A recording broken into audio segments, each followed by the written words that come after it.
Hi, welcome to NPA Teaching. Today we are going to discuss about measurement and scaling.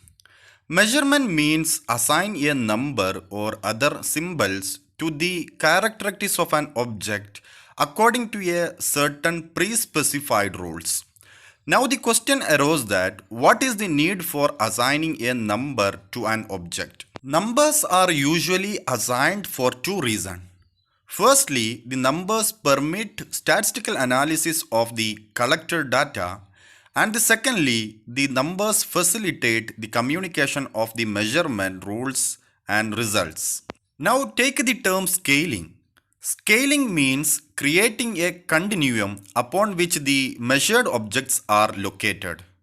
It involves the construction of measures by associating qualitative judgments about the unobservable construct with quantitative and measurable metric units.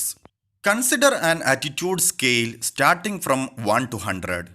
Each respondent assigned a number from 1 to 100, where 1 denotes extremely unfavorable and 100 denotes extremely favorable attitudes.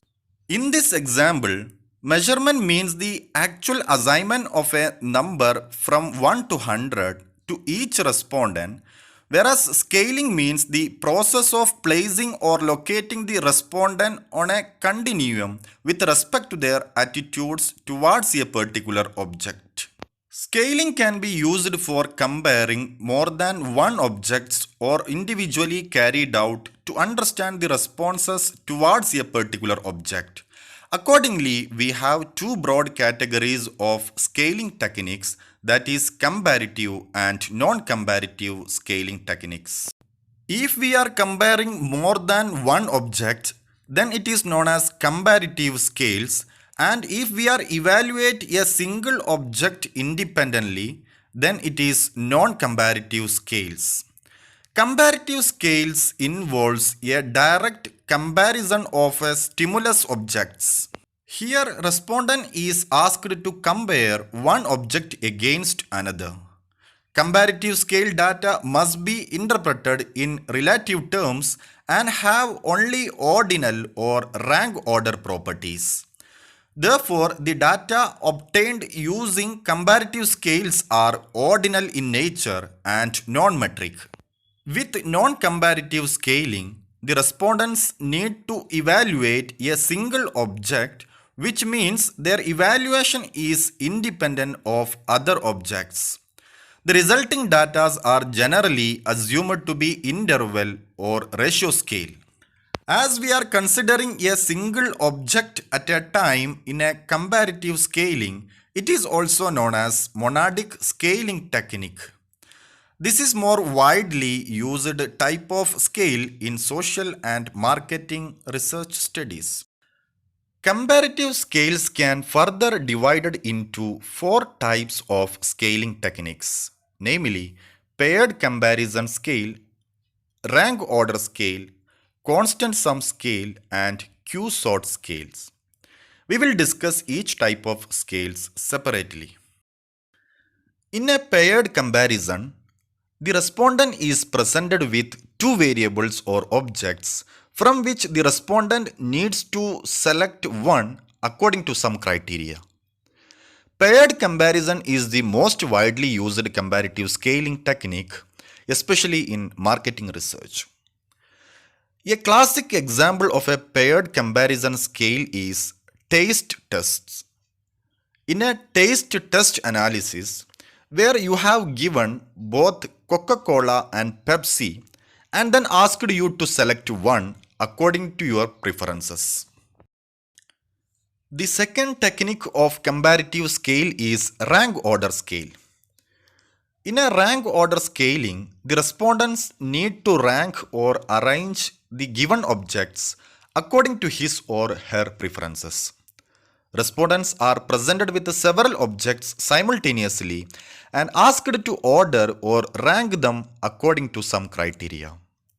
Rank order scaling also results in ordinals data. Consider one example of various brands of toothpaste which are given here. You should want to rank the various brands of toothpaste in order of your preferences. Begin by picking out the brand that you like most and assign it number 1. Then find the second most preferred brand and assign it number 2. Continue this process until you have ranked all the brands in order of your preferences. The least preferred brand should be assigned the last rank. No two brands should receive the same rank of order. The criteria of preferences is entirely up to you and there is no right or wrong answer. This is also an ordinal scale but does not reveal the distance between two ranks. The next one is constant sum scale. Here the respondent allocate a constant sum of unit, for example 100 points, to the attributes of an object to reflect their importance. If an attribute is unimportant, the respondent assign it 0 or less point.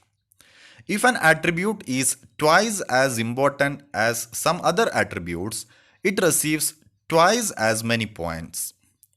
The sum of all points is constant, that is for example here 100. Hence the name is given as constant sum scale. Take the example of a constant sum scaling questions regarding buying behaviors behind purchasing a vehicle. The respondent is asked to allocate 100 points among 4 key features, namely performance, safety, body style, and interior designs while purchasing a vehicle based on their importance of each. If a feature is important, then the respondent assign more points out of 100 than other features. The last comparative scaling is Q-sort scaling. Q-sort scaling is used for sorting the most appropriate objects out of a large number of a given variables or objects. It is a rank order scaling technique wherein respondents are asked to sort the presented objects into various piles or boxes based on similarity according to a specified criteria such as preferences, attitudes, perceptions, etc. Consider an example of preferences of magazines using Q-sort scaling procedure. Assume a bag is given to you containing the pictures of 90 magazines and you want to choose 10 magazines you prefer most, 20 magazines you like, 30 magazines to which you are neutral, that means neither like nor dislike, 20 magazines you dislike, and 10 magazine you prefer least. And accordingly, you list the sorted magazines names in the respective columns or boxes of the forms provided to you. As against comparative scaling techniques, we have a non-comparative scales which is used to analyze the performance of an individual product or objects or variable on different parameters. Respondent evaluate only one object at a time, and for this reason, non-comparative scales are often referred to as monadic scales. Non-comparative scaling techniques consist of two types: continuous rating scale and itemized rating scales. We will discuss these two types of scales separately. The continuous rating scale is a graphical rating scale where the respondents are free to place the object at the appropriate position on a line that runs from one extreme of the criterion variables to the other extreme positions according to their choice. We have different forms of the continuous rating scale. The first continuous rating scales is represented using horizontal lines. It is a partially labeled scales with a horizontal line between two ending angles, which is a continuous rating scale that allows respondents to indicate their responses by marking a place on the horizontal line. Another continuous rating scales have several descriptors or descriptions in between two ending points along with horizontal line. The respondents wants to indicate their responses by marking a place on this horizontal line. And the third one presents the scale labeled numerical marks instead of verbal descriptors between two ending points, and the respondents wants to indicate their responses by marking a place on this horizontal line. The second non-comparative scaling technique is itemized rating scale, which is one of the essential technique required under the non-comparative scales. In an itemized rating scale, the respondents are provided with a scale that has a number or brief description associated with each category.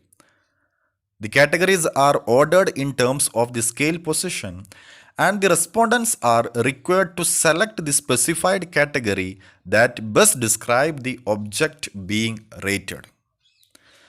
The commonly used itemized rating scales are Likert scale, Thurston scale, Goodman scale, semantic differential scale, and staple scales, and we will discuss these scales separately in the upcoming videos.